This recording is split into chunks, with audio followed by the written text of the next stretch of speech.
Okay, in this second video about indifference curves, I just want to show you what you need to know for the purpose of this course. Because we're going to use indifference curves in this section, and we're going to use them again in a couple of weeks. Okay, so this is basically what you need to know. So we're going to use curves. So the curve one, remember, tells us that trade-off is not constant. We prefer things to be in a combo. And then the second thing, of course, you need to know along the same line, the utility is the same. And then the third thing is this relative slope. Okay, so let's suppose these are like, make them a little more curved. So here they're still curved, but they're relatively flat. And then the other one in the same zone, it's relatively steep. Then this this is one thing you need to know.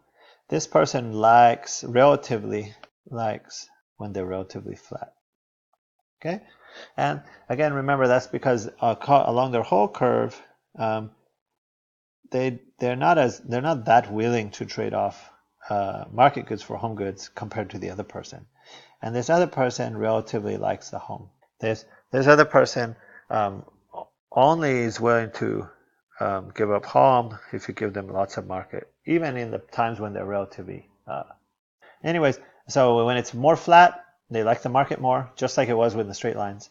And when it's steeper, they like home more, just like it was when we had straight lines. So that's basically it. So you just need to have this this idea that the higher we go, the better off we are. So if we get to a higher one, then that means we're better off than before.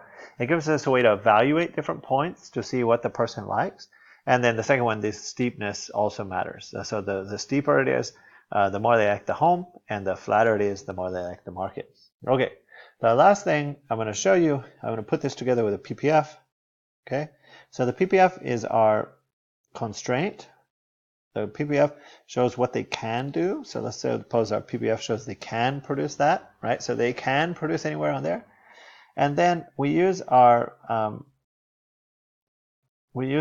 indifference curves to see what they will choose, okay? Which you may or may not have seen this before. So this is indifference curves for someone. So let me number them. Okay, so I got 0, 1, 2, 3. That's kind of a convention for naming them. Okay, so we got this is our person. So they can do this. This black line is the PPF. That's what they can do, right?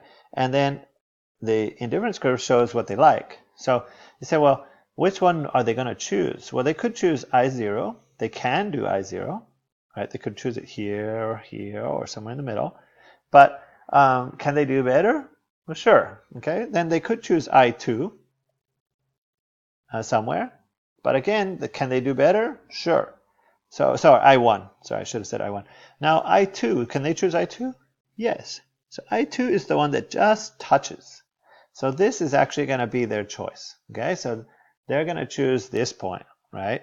They're going to choose this point and this as their best. And this is going to be the tangent where it just crosses in one point of indifference curve with the PPF. And this one's going to give them the max utility. So if we assume they're maximizing utility, this will give it the max utility. It's as far as they can go. It only touches in one point. If they try to, all the ones under that, they are not as good as this one. Remember, the further out we go, the happier they are. And I3 is impossible. So this one is impossible. They would like to get it, but it doesn't cross their PPF, so they can't produce it. So anything beyond this point is impossible. So this tangent point, so you're going to see us drawing tangents, and this is the reason we do this, is because this represents the best they can possibly do given their limitation.